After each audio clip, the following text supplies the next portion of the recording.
Hey, everybody, welcome back to the Centerville Grace podcast, where every single week we do our very best to help you, our church family, dive deeper into the message so that we are 100% sure no one walks alone. Today, we have a special guest, repeat offender on the podcast. Hey, yo, Casey Freeman here. And of course, our trusty leader, visionary extraordinaire, Dave Holmes. And I'm your host, Tony. So excited to dive into this message today. Dusty is taking a well-deserved vacation, probably enjoying the beach and some sun. And we're all a little jealous right now, aren't we? The Dominican Republic, of all places. Yeah. So good. Good. Let's jump into the highlights of the week. As you guys know, every single week we like to share one highlight from the previous week. Dave, highlight from last week. What you got for us? Man, how about Casey go first, and I'll think about it because I don't know. My brain doesn't work that well. Well, I have one off the top of my head, so I can go. I had the delight of going to a friend of mine's wedding this past Saturday, and it was just really special. It's one thing when you go to a secular wedding, and when coming from a Christian standpoint, more of the perception of what marriage is. But then when you go to a Christian one and a lot of Holy Spirit filled Christian one, it was just good. Even worship during the ceremony. So it was just, I felt like I was going into the wedding, like kind of drained. I'm like, I don't even want to be here, and left the wedding like my cup's full right now. Jesus is cool. Good. So mine would be, I think last night, Beth and I were able to go out to dinner with Ann Young from our church. And we had a very great time. We probably talked for 2 hours at the restaurant. Tres Amigos in Springboro. I'll give it my 2 thumbs up. It was very good. And we had a great conversation. So really enjoyed that. For me, the highlight of last week, I got to do some fun stuff last week. I went to the Bengals game on Monday night. And even though they lost, it was a great time. And then I got to golf with some guys from the church, and that was super exciting, including Pastor Dave, who continues to be an incredible golfer. So, but the company was amazing. It was a fun event, and we stayed dry. So that was a miracle. It was just before all the rain and hurricane stuff came. So it was great. Praise the Lord. It was solid. Yeah. So this week we got to do a family Sunday. If you were at church on Sunday, you know that's kind of a little bit of a crazy experience. Pastor Casey, one of the things that you get to do in our church is disciple the next generation. I'd be curious to know from your vantage point, why is Family Sunday important? I would say the most important part of Family Sunday, I want to say Family Fun Day, Family Sunday is actually is kind of that. It's the fun element of it. When you have the kids in on Sunday service, and you just, I think, Tony, you pivot well to that, and you're really good at like bringing the kids in, making them feel like a part of it and involved. I think the biggest value of Family Sunday is just the fact that I think it helps the kids feel like a part of the church, and they're like, oh, big service is a space for me as well, and inevitably will become a space for me. Yeah. I just think it's so important. I know for my kids, I want them to always feel comfortable in the big worship space, and feel like they have a space and a voice there. And even though it's a little bit more chaotic than what we're accustomed to, man, it's important. Any thoughts from you on this, Dave? Yeah, and I don't know if I talked about this here. I can't remember now, but did I share the Dietrich Bonhoeffer quote about carrying kids? I don't think so. If not, you can always say it again. Okay. Bonhoeffer quotes never go out of style. So this is a great book called The Congregation in a Secular Age by Andrew Root. And it's a little bit of heavy lifting, but keeping sacred time against the speed of modern life is the subtitle. And he goes through all this heavy stuff as far as where we're at with our culture and why we got there. But the antidotes to hurry and the antidotes of kind of losing ourselves in this secular age is actually how we carry our children, is what I have a quote from Dietrich Bonhoeffer, how we care for them. children force us to slow down, and children force us to simplify and to get back to the fundamentals and the basics, and just how we care for our children is a great indicator of the health of the church. And so I love Family Sunday because you get to see kids being kids, but at the same time, we are forced, for those of us who maybe don't necessarily appreciate children as much as we should, we're forced to go, oh, we need to slow down, and we need to get a little more simple in things, and go back to the fundamentals. So I love that. Well, speaking of Family Sunday, we continued on in the Gospel of Luke. We did Luke 17, 1 through 10. Pastor Dave, do you want to read it for us? Absolutely. It says, Jesus said to his disciples, things that cause people to sin are bound to come, but woe to that person through whom they come. It would be better for him to be thrown into the sea with a millstone tied around his neck than for him to cause one of these little ones to sin. So watch yourselves. If your brother sins, rebuke him. And if he repents, forgive him. If he sins against you 7 times in a day and 7 times come back to you and says, I repent, forgive him. The apostles said to the Lord, well, increase our faith. He replied, if you have faith as small as a mustard seed, you can say to this mulberry tree, be uprooted and planted in the sea, and it will obey you. Suppose one of you had a servant plowing or looking after the sheep. Would he say to the servant when he comes in from the field, come along now and sit down to eat? Would he not rather say, prepare my supper, get yourself ready, and wait on me while I eat and drink, and after that you may eat and drink? Would he thank the servants because he did what he was told to do? So you also, when you have done everything you were told to do, should say, we are unworthy servants, and we have only done our duty. It's a lot of text. And it's really interesting because I think that the text really lends itself to kind of 3 major areas. And I talked about this in the sermon: forgiveness, faith, and then duty, or our responsibility, kind of. And what I kind of alluded to, and from a bigger picture, is this idea that this is part of our identity as a Christian. Casey, as you look at the kind of the bigger archetype of this scriptural text, what was the first thing that popped out to you? Yeah, I think something interesting that stuck out to me, and it's kind of sticking out to me more now, is that you chose this text on Family Sunday and talking about the faith of a mustard seed. We got all these kids in there. We got the little ones, right? And they're going to look at their lives and be like, how can I do anything in the kingdom of God? How am I of tribute? And we see this whole passage here, talking where Christ is encouraging that, no, just something like small, something like simple as like a mustard seed that grows into the largest plant in the garden can do something vast and amazing. And, youth pastor heart here of, I can see what young people do. I've seen the work that God has done in their lives and how they can like ultimately impact the kingdom from what seems like a small, insignificant, like they might feel insignificant or not have that much impact. So that's one of the big things that sticks out to me in this passage. Dave, I know you had some thoughts about this text. What are some of the things that you wrestled with all of this? Yeah, I wanted to kind of drill down on just the beginning of forgiveness. I think that's such an important topic. So I was gonna pepper you some questions today, buddy. Yeah, let's do it. I'm ready. All right. I'm always ready for a little pepper. All right, since you've done the homework on this more than I have, but I'm curious. Starting off, how would you grade the average American churchgoer on forgiveness these days? Do you think What kind of scale do you think on a like you give an A, B, C, D, E, F, like whatever?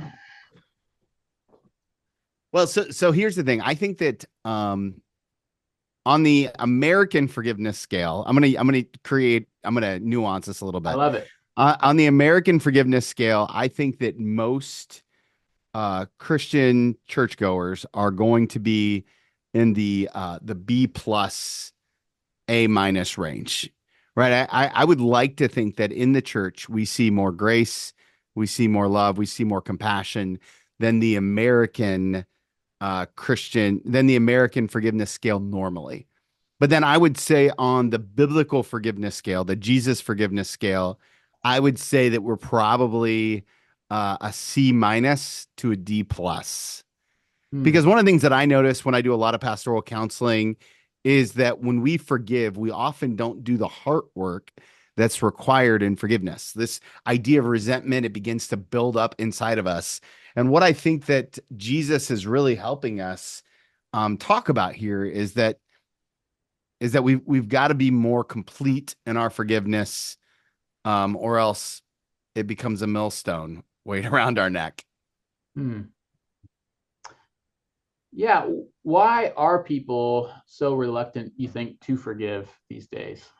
What are some issues that you've seen in your counseling sessions? In case, feel free to jump in as well. In case you want to go first or second. I'll let you go first so I can chew a little bit. Got it. So I would say this, right? I would say that our feelings often become um, the leading dictators of our actions.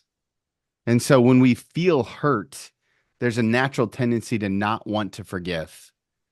And it's this kind of a primal response of like fight or flight. And both of them have nothing to do with forgiveness. And so it's outside of our basic human nature to want to forgive, which is why God's grace is such an important gift, I think. Hmm.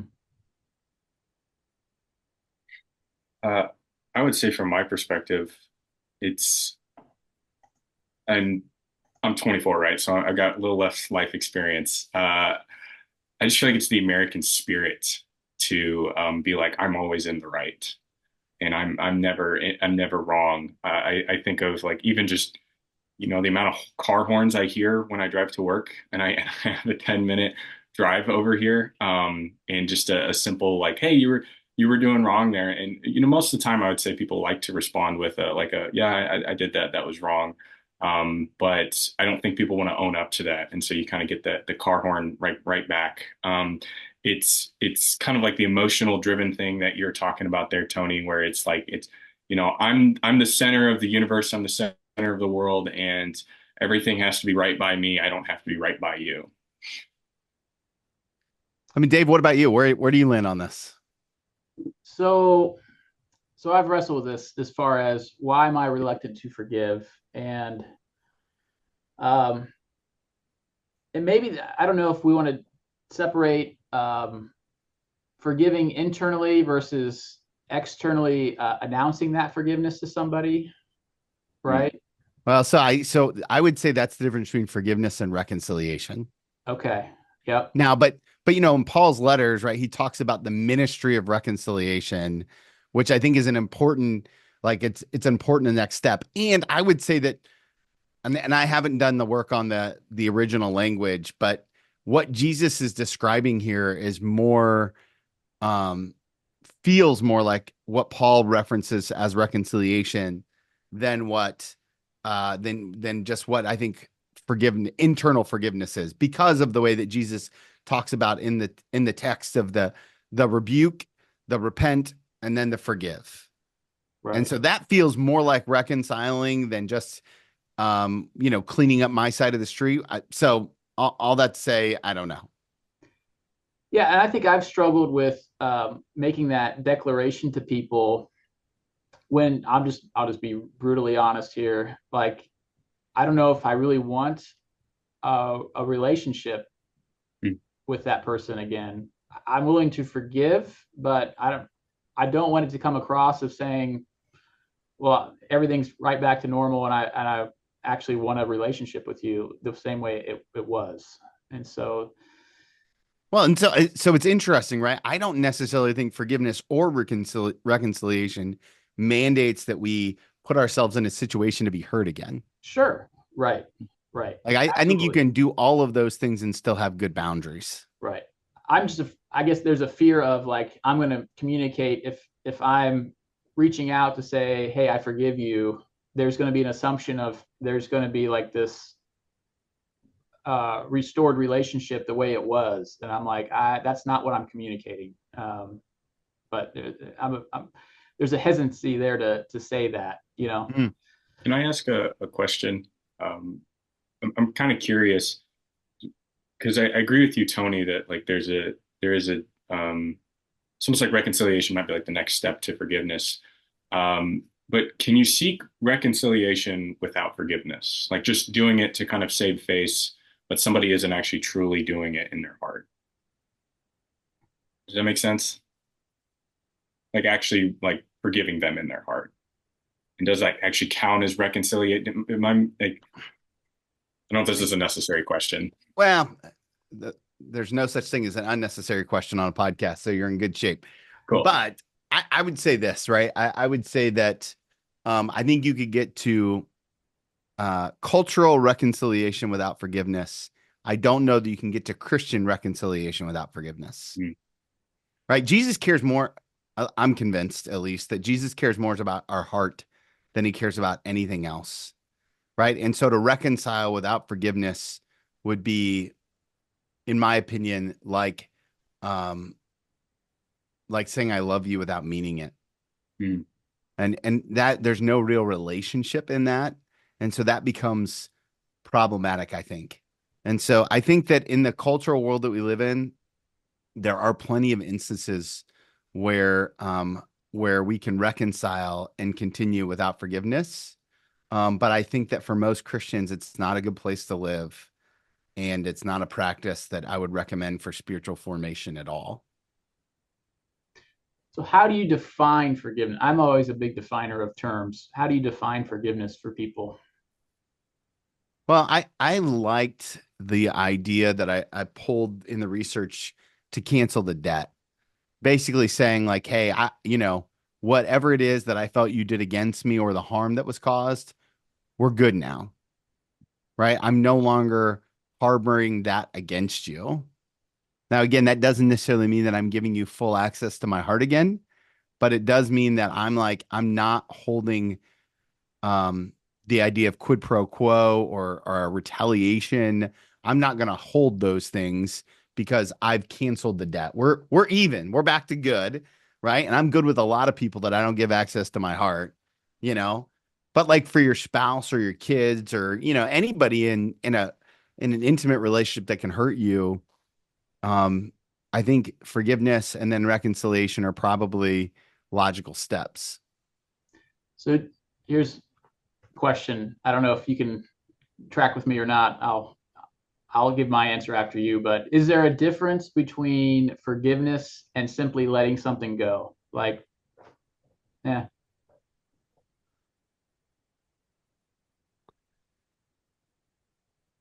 I would say, So the thing is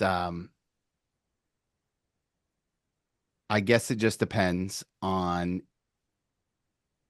like forgiveness is to say in my heart I forgive the person, right? Like I've surrendered a lot of situations that I've let go, but they still really hurt. Like and basically I haven't released the hurt. And so, I think that idea about canceling the debt is to say, we're even though I felt hurt in this situation or you hurt me, I've now forgiven you and so we're good. Whereas letting someone go, it can simply just be, I don't want you in my life anymore. I let you go. well, That's not, not necessarily forgiveness. yeah, I'm not saying let the person go, just letting it go, whatever it is. Like, I just let it go. The reason I ask that question is I feel like forgiveness, there needs to be a little bit of work done and an honesty of here's what you did to me, here's what you took from me, here's what you owe me, and you don't owe me that debt anymore. Where I feel like sometimes we can get hurt and just try to let it roll off our back and just try to let it go, but we haven't really done the work to be honest with here how it has impacted us and the actual I'm actually going to let that go in the sense of you don't owe me anymore. So What do you think, Case? You look deep in thought over there. I I don't know why my head keeps thinking this, but my head keeps thinking like the difference between a thorn and a bead of sweat when it comes to like forgiveness and letting go. Like, when you get struck with a thorn, it like gets in there and it does some damage and there's depth to it and it hurts. And so my brain kind of thinks, when you're dealing with something like forgiveness, you're letting go of something that has some weight and has actively like hurt you. Whereas like something that you can just kind of like let go. I don't really know if there's like depth there enough to where are you really needing to work on that? Are you really needing to like, was it actually a thorn that got in there and did some damage? Or is it just like a bead of sweat that just rolled off? Like, yeah, that was a thing that happened, but it's not really any depth to me. It's not bothering me. Like, that's just kind of where my brain's going with it is I could say there is a difference. I would say this, right? Like I would say forgiveness requires relational work. Absolutely. Yeah. Yeah. So to your point, I would say that that's the difference. I can let something go and not have any relational work in it. Right. Right. Where do you land? Yeah. My point is, I think some people will say they've let it go, or that didn't really bother me, or they kind of shrug it off. But they haven't really done the hard work to really say, maybe that did hurt me a little bit. And I need to, make that, at least in my mind, hey, you don't owe me that anymore. Whatever that debt was, it's forgiven. Well, I'll say this, right? Because I'm a pretty emotional guy. Is that there are times where I've said I've forgiven someone, and then I have to work through that forgiveness multiple times. And that's not anyone's fault. That's not the person's fault, right? Like Sure. that's just me being like, man, I'm having a really hard time working through this. Like maybe I forgave a little too fast, or I didn't look at the depth of the hurt. And now that's not the other person's responsibility. Right. That's definitely on me. But it's just a truth that sometimes I come out of that and I'm like, oh, that really hurt. I forgive you. And then something will come up later and I'll be like, dang, I'm still really hurt by that. Like I got to keep forgiving that. And, I think, I pray that my kids have that kind of spirit when it comes to my parenting. Right. Because the deeper you're in intimacy with someone, right? The deeper you're in life with someone, the more likely you are to hurt them, the more we're going to have to practice that kind of forgiveness. Yeah. So what does it look like to forgive somebody? And I'll premise it with this idea that in my head, um, when I say you don't owe me anymore, that is me saying I am never going to hold this thing over your head again. I'm not going to bring it up in a way that's going to be like in a way that's a weight or a debt that we need to discuss any further. It's because it's done. Does that resonate with you, or do you see what forgiveness looks like differently? No, I think that that's right. But I think that the layer of complexity underneath that is the heart stuff, Yeah. right? Like there's the initial forgiveness, but then there's the like, man, I got to really clean up. And typically, right? Like typically that requires it's the reason it hurt is because it's connected to something bigger in my own life. Like it's never just like what hurt is something that I cared about. Like these feelings are like tangled webs. And so sorting through all of that is the tough part. So I think the first level of forgiveness is saying, we're good. I'm not going to hold this against you anymore. And then the second level of forgiveness is untangling the web of emotions.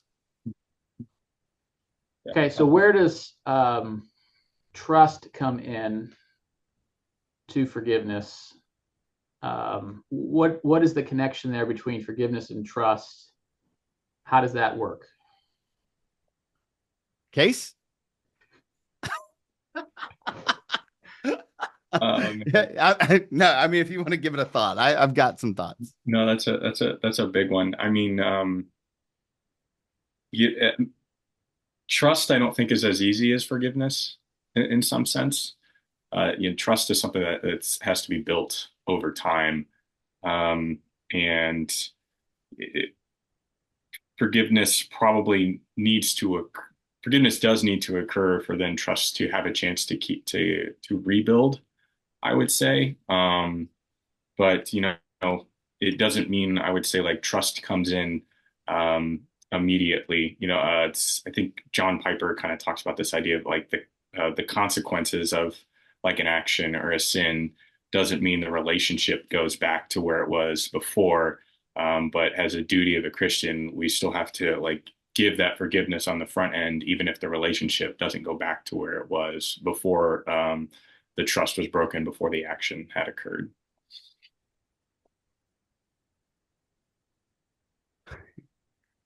Yeah, yeah, I think I think forgiveness is the precursor to trust. And then trust happens over time, um, and through proof, right? Like I'm trying to remember that old orange quote that from the orange curriculum that we used to go to the orange conference every now and then, and it's like trust over time builds intimacy, right? And so when that intimacy is broken, I think in a sense you have to reset the timeline of what trust over time looks like. Like, hey, I don't trust you now. Now we're going to rebuild the trust and we're going to start again. So I would say trust and forgiveness are partners, but they're not dependent on each other. Yeah, I think there is a connection when, I was thinking about if I accidentally smacked you in the face, Tony, like I was turning around and I smacked you in the face, right? And Right. it hurt, right? But clearly it was an accident, and that's so much easier to forgive than if I came up and intentionally smacked you in the face. And what's the difference is you've trusted me to care for you, to have your best interest in mind. Like that's part of our relationship. Like, and so when someone gets hurt intentionally, trust has been broken. Like I don't know if I can trust you anymore. And I think Right. that's so hard. It's one where I think why people have such a hard time forgiving is because it's you broke the trust on this. And I've trusted you with caring for me, and you've let that down. So and so that's why I think it's connected and yet it's not connected, right? So we can forgive and have that forgiveness, but not yet still have that trust. Sure. So that's the complicated web of fear and trust, or forgiveness and trust. You could throw fear in there too if you want. It's And probably fear, connected. right? Yeah, you Fear know can what I mean? Like it's all related. all a The giant the web. emotions of all of it. Right, right. Yep. So um, it's one thing to forgive others 7 times 7. What about forgiving yourself? What advice do you give people when they're wrestling with things about, I can't forgive me? I know what I've done and I still feel the shame and the guilt. How do you counsel someone through forgiving themselves?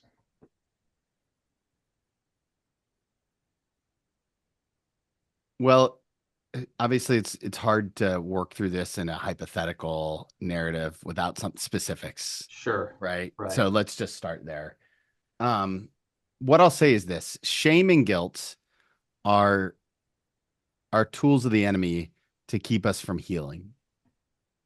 And so I would say that the first thing that we have to do is we have to start believing in the promises that God has for us, the way that God sees us, not the way that we see us.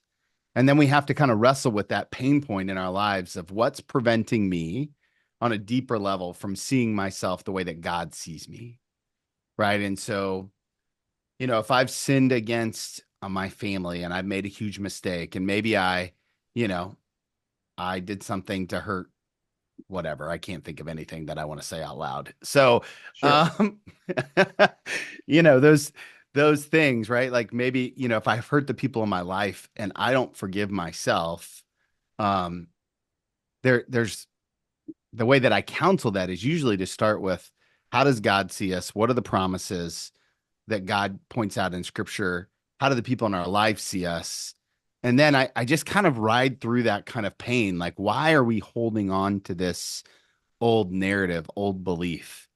And then eventually, right, over time through discussion, one of the things that like if God forgives us clearly in the scripture and the people in our lives forgive us, then what makes you more powerful than God?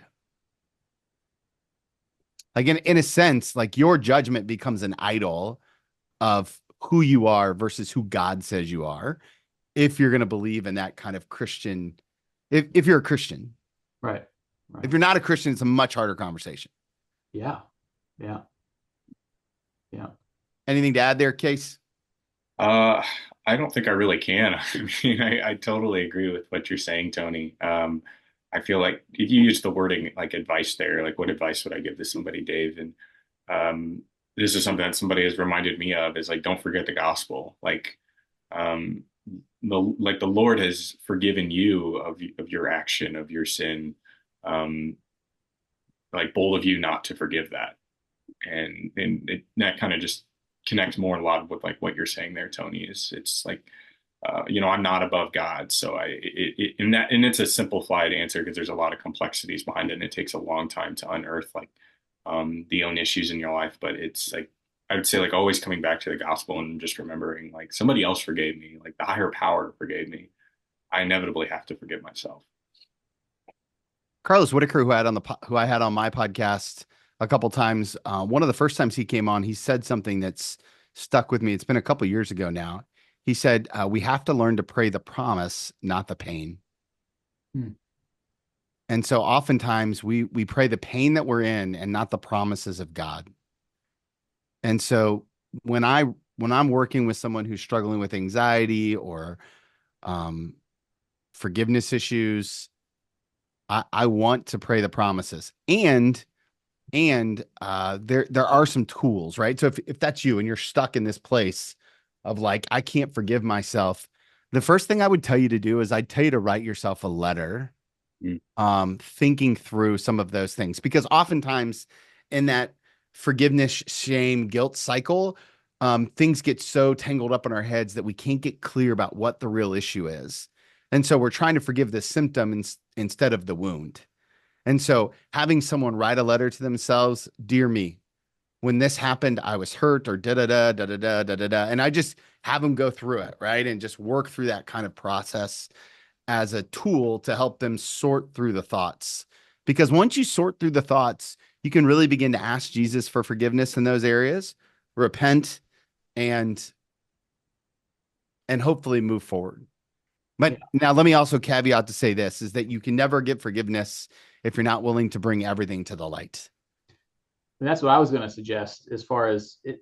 I think there's real healing when there is confession of Yeah. sin, and we're called to confess our sins to one another. And if you're hiding sin and you're not talking to anybody about it, it's really hard, I think, to forgive yourself because you haven't brought it to the light. And I think I think there's something powerful when you confess and you have other like another believer sharing the promises of God to you, of like you know you're forgiven. Like I'm not pronouncing that God has already made that promise, but Yeah. to hear that from somebody else saying, you know what, you're forgiven, and there's life after this, and you can find healing and all that. I think that's a powerful thing. Yeah, it's one of the reasons why I talk so openly about some of the drinking issues I've had. You know, I haven't had a drop of alcohol in over 11 years because it took me to a place where I didn't want to be. I wasn't the good husband I wanted to be. I wasn't the good father I wanted to be. I repented of that. I've asked forgiveness. I've done the work, and so it no longer has authority in my life as a sin that I currently am taking part in, right? Like I just don't do it anymore. The Lord has taken care of that for me. Um and I'm it has no power over me when when everyone knows it, right? Like it just becomes an actual use of God's redemptive grace Yeah, because that's the way I see it. And then I can teach it from that perspective. right. And that's the restoration process. They take something evil and turns it into good, right? Yeah. That's So here's another really tough question. How do you advise people who have a hard time forgiving God? If something tragic happens in their life and they feel like God either did this or allowed this, and they're mad at God, they're angry at God for this, how do you Mhm. counsel somebody who has to forgive God in a sense?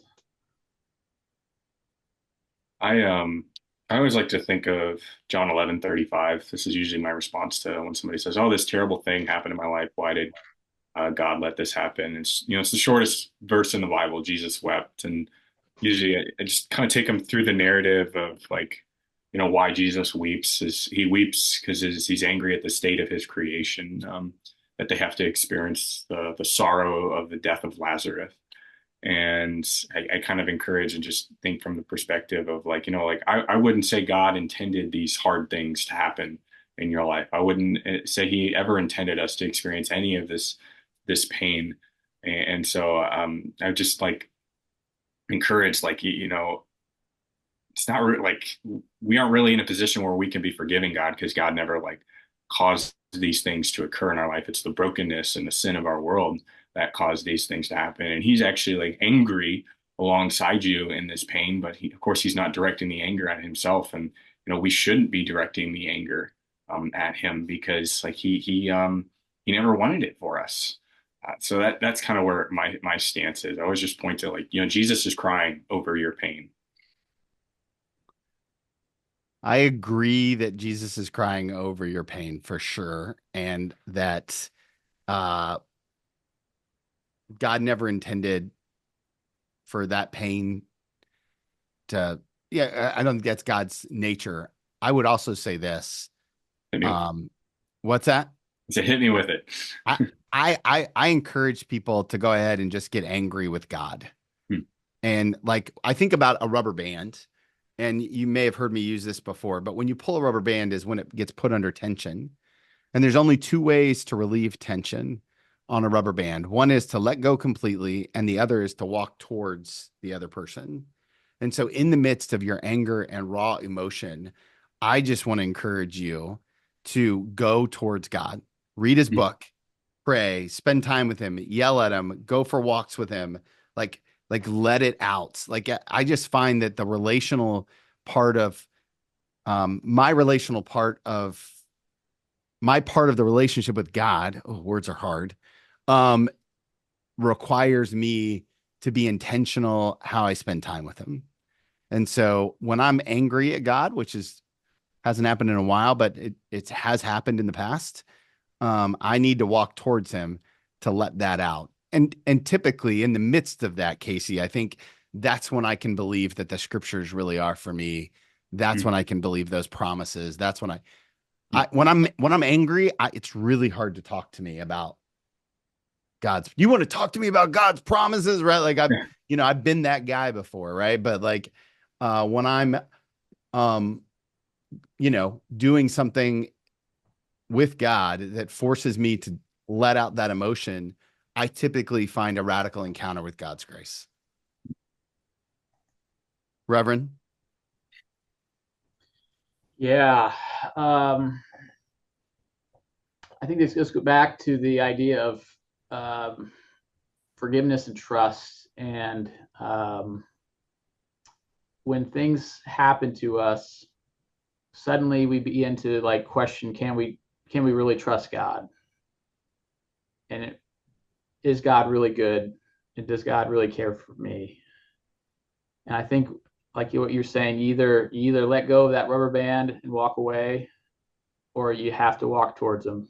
It's really the only two options. So um, you have to recommit to believing and trusting that God cares and He's good, even with the painful whatever tragedy that has happened. Um, yeah, I think that's really the only options I see. So, um, and this is the logical side, which it's hard when someone's emotional, dealing with hurt. But God never promised you X, Y, and Z in that, right? And so you were holding on to an expectation or a promise that God never promised. And I know the expectation was let down, but God didn't let you down. That expectation let you down. So those are hard things to hear and wrestle with in the midst of the pain, but that's just a truthful statement that needs to be presented at some At point. some point, right? Yeah. At some Yeah. point, yeah, for sure. For So sure. yeah. Well, that's probably a good place to stop. What do you think? I I think I actually, peppered you enough. I was actually curious, like coming from a young guy's perspective, because you guys both have about 20 years of life on me. If I could ask a question in regards to forgiveness, um, Fire. yeah, I was curious about, in your guys' life, what have you found to be the most complicated parts of forgiveness? Or it could be just the hardest part. We could rephrase it that way. I would say this for me, the most complicated part of forgiveness is realizing that a lot of the time I felt hurt. Nobody did anything to me intentionally. Hmm. And so it wasn't malicious hurt as much as it was a result of my failed expectations. And so in the relationships that matter most, one of the things I've learned is that failed expectations lead to bitterness and disappointment. And so my judgment on what is right and wrong, my belief, my kind of my scope of life, the way I view things, my theology, all of that has influenced what I think should happen. And so when something happens, it's hard for me to not believe, like, not see it through that lens instead of through a lens of curiosity and giving someone the benefit of the doubt. And the truth is maybe I didn't need to forgive them because they weren't trying to hurt me on purpose. Hmm. And that's been a complicated lesson that I continue to learn. Yeah, I would say going back to what I had mentioned earlier. So as I'll just speak as a pastor right now, the hardest part I think when it comes to getting hurt by people in the church um, has been my willingness to acknowledge that to myself and to them. I can acknowledge it to myself to some degree, but I have a hard time acknowledging it to the person who has hurt me. Um, and to say I forgive you to somebody, um, I have a hesitancy. Words are hard. I have a tendency to resist going there and saying that because suddenly now this is just in my thinking, not good, but just my thinking that I'm the victim and you hurt me and I'm the victim, and so um, I don't want them walking around feeling like I don't know, like this is weird. It's hard to Uh, explain. Well, so I think part of this is because it's hard to find the deeper feeling underneath it. So sometimes I would say that I'm hurt when I'm really just I'm sad or I'm jealous or I'm disappointed, right? That doesn't necessarily mean I'm hurt. And that's the complicated part about all of this. And oh, by the way, I think to your point, Dave, I don't want to make someone else feel bad because I had an emotional, like I'm hurt. Right. Yeah, and I think that's what I'm trying to say. I don't want them to feel bad. Um, yeah. So because of that, I just do it more internally instead of externally. And then the hard part with that is if we're going to be really honest, right? Is that in the midst of that, now what we don't get is we don't get intimacy into Dave's heart. hmm. I'm not calling you out, like Yeah. you know what I Right. mean. Like I'm not Sure. saying, I, Right. but when in a relationship, when we don't share what's going on inside of us for the sake of someone else's protection, what we're essentially doing is we're not being forthright with who we are, and so it's hard to build intimacy in those moments. Yeah. Yep. Yep. And maybe we shouldn't be intimate with them, right? Like that's also okay, right? Like it's like not everybody should have access to our hearts. Right. So it's layered and complicated. It is. It is. Totally. It's the good stuff. But good question, Casey. Thanks for asking that one. Of course. Yeah, I'm a young guy, I'm probably foolish at times, most of the time, so I could use some wisdom. Well, unfortunately, the only way to get wisdom is through life experiences. Oh, great. Or pray for it. You can pray Yeah, for it. pray for it too. Absolutely. Yeah. Every day. I choose that way. Okay, guys, let's go to the PR portion of our podcast, where at the end of every podcast, we give pastoral recommendations. What are we recommending this week, Reverend Holmes? Well, let's just stick with the book that the Congregation in a Secular Age. Like I said, it's a little dense, but it's so good. There were so many great things about understanding how time works, how Silicon Valley has become the timekeeper, and how we're just living a hurried paced life, and it's really destructive, not just in the family, but also in the church life as well. Jace. There we go. I was thinking through. I would probably recommend. I just finished reading it this past week. It's a book called "Praying the Bible" by Donald S.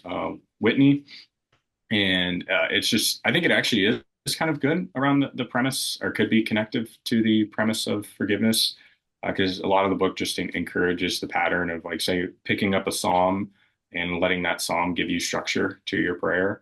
And I found it really informative for me when it comes to my own prayer walk right now, my prayer time. And I've actually, even to some extent, seen it affect, like, how I approach a prayer, where I'm contemplating, like, Lord, how do I approach this person? How do I forgive them? So I'd recommend that book. I'd show you my copy, but Dusty actually has it. And I think I'm going to recommend, there's a great book called Boundaries. It's a classic book by Henry Cloud and John Townsend. If you haven't read it, I strongly recommend it. It's going to dip in and out of this dialogue around forgiveness. Boundaries are such an important gift. The full, I had to look it up, but the full subtitle is When to Say Yes, How to Say No to Take Control of Your Life. And I think sometimes when we're hurting, it feels like life isn't very much in control. So, yeah, that's mine. So a lot of good PRs this week. As always, we're forever thankful for you, our church family. And if you find yourself in a place where you're struggling to forgive, or you're just struggling in general, it's real important for us that you know that you don't have to walk alone. You can talk to myself, Casey, or Dave. We'd love to help walk alongside you in this journey of forgiveness. We're thankful for you and that you tune in every single week. The highest compliment you can give us is to share this episode with a friend. And remember, no one walks alone. We'll see you guys real soon.